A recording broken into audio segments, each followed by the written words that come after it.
നമ്മുടെയൊക്കെ ജീവിത കാലഘട്ടത്തിൽ കാണാൻ സാധിച്ച പരിമിതമായ അനുഗ്രഹീത വ്യക്തിത്വങ്ങളിൽ ഒരു വ്യക്തിയായിരുന്നു ബഹുമാനപ്പെട്ട മുഹമ്മദ് അലി ശിഹാബ് തങ്ങൾ എന്നത് അനുഭവിച്ച് ആസ്വദിച്ചറിഞ്ഞവരാണ് നമ്മൾ. തങ്ങളുടെ സാന്നിധ്യം മുത്തുനബിയെക്കുറിച്ച് പറഞ്ഞല്ലോ, ഏതൊരു സദസ്സിലും ശ്രദ്ധിക്കപ്പെടുന്ന തലയെടുപ്പോടുകൂടിയുള്ള മുത്തുനബിയുടെ വിശേഷണത്തെപ്പോലെ തന്നെ തങ്ങളുടെ ആ നിറഞ്ഞ ആ സൗമ്യമായ മുഖവും ആ ചേർത്ത് പിടിക്കലുമൊക്കെ നമുക്ക് ഓർക്കുമ്പോൾ വേദനയുണ്ടാക്കുന്ന, നൊമ്പരമുണ്ടാക്കുന്ന അനുഭവങ്ങളാണ്. നമ്മളൊക്കെ ഒരുപാട് അത് അനുഭവിച്ചതാണ്. ഒരിക്കൽ ഞാൻ പാണക്കാട് പോയപ്പോൾ രാത്രി നേരത്തെ മുനവ്വർ അലി ശിഹാബ് തങ്ങൾ പറഞ്ഞത് എൻ്റെ മനസ്സിലേക്ക് വരികയാണ്.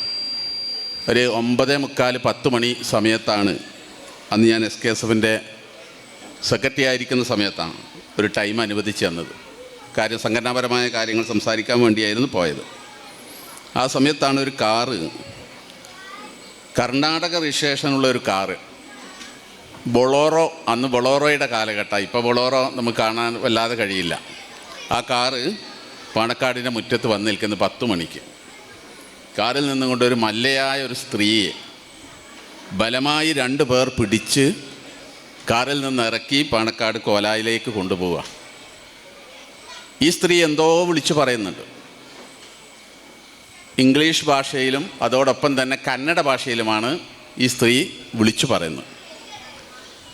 പാണക്കാട് അപ്പോഴും ആ സമയത്തും ആളുകൾ ഒരുമിച്ച് കൂടി നിൽക്കുക. കുറേ ആളുകളുണ്ട്. ആ കൂട്ടത്തിൽ ഞങ്ങൾ സംഘടനാപരമായ കാര്യം സംസാരിക്കാൻ വേണ്ടി അനുവദിച്ച സമയത്താണ് ഞങ്ങൾ പോയത്. എല്ലാവരും ഓടിയെടുത്തു. ആ സ്ത്രീയെ 2 മല്ലന്മാരായ, അദ്ദേഹത്തെ ആ സ്ത്രീയുടെ മക്കളായിരിക്കാം, 2 മല്ലന്മാരായ ആളുകൾ, ഈ സ്ത്രീ തന്നെ ഭയങ്കര ശക്തിയുള്ള സ്ത്രീയാണ്, എന്തൊക്കെയോ വിളിച്ച് പറയുന്നുണ്ട്. ബലമായി പിടിച്ചിട്ട് ഇവർ കോലായിലേക്ക് കൊണ്ടുപോയി വെച്ചു. തങ്ങളകത്ത് നിന്ന് കോലായിലേക്ക് വന്നു. ആ ഇരിക്കുന്ന സ്ഥലത്ത് വന്നിട്ട് തങ്ങൾ ആ സ്ത്രീയുടെ മുഖത്തേക്കൊന്ന് നോക്കി. അതുവരെ പ്രത്യേകിച്ചുകൊണ്ട് കന്നഡ ഭാഷയിൽ അവർ പറഞ്ഞ ആ പദപ്രയോഗം എന്തായാലും നല്ല പദപ്രയോഗമായിരിക്കില്ല. ആകപ്പാടെ വയലൻ്റ് ആയിക്കൊണ്ടാണ് ആ സ്ത്രീ വരുന്നത്. തങ്ങൾ അങ്ങോട്ട് വന്ന്, റൂമിൽ നിന്ന് ഇങ്ങോട്ട് വന്ന് ആ സ്ത്രീയുടെ മുമ്പിലേക്ക് അങ്ങ് നിന്ന് മുഖത്തേക്കൊന്ന് നോക്കിയതേ ഉള്ളൂ. അത്ഭുത പരതന്ത്രയായിപ്പോയി ഞങ്ങൾ. അതുവരെ വലിയ ബഹളം വെച്ച ആ സ്ത്രീ സൗമ്യമായി ബഹളമൊക്കെ നിർത്തി തങ്ങൾ ഇംഗ്ലീഷിൽ ചോദിക്കുമ്പോൾ ആ സ്ത്രീ നല്ല സുന്ദരമായ ഇംഗ്ലീഷ് ഭാഷയിൽ അതിന് മറുപടി പറയുക. മലയാളം ആ സ്ത്രീക്ക് അറിയില്ല. ഞാൻ പറഞ്ഞത്, തങ്ങളുടെ ആ മുഖം കണ്ടപ്പോഴേക്കും, ആ സൗമ്യമായ ആ മുഖത്തേക്ക് തങ്ങൾ ഒന്ന് ആ സ്ത്രീയുടെ മുഖത്തേക്ക് നോക്കുമ്പോഴേക്കും ഒരു വാക്ക് പോലും ഉച്ചരിക്കുന്നതിന് മുമ്പേ ആ സ്ത്രീയിൽ കണ്ട ആ ഭാവമാറ്റം അത്ഭുതപ്പെടുത്തുന്നതായിരുന്നു.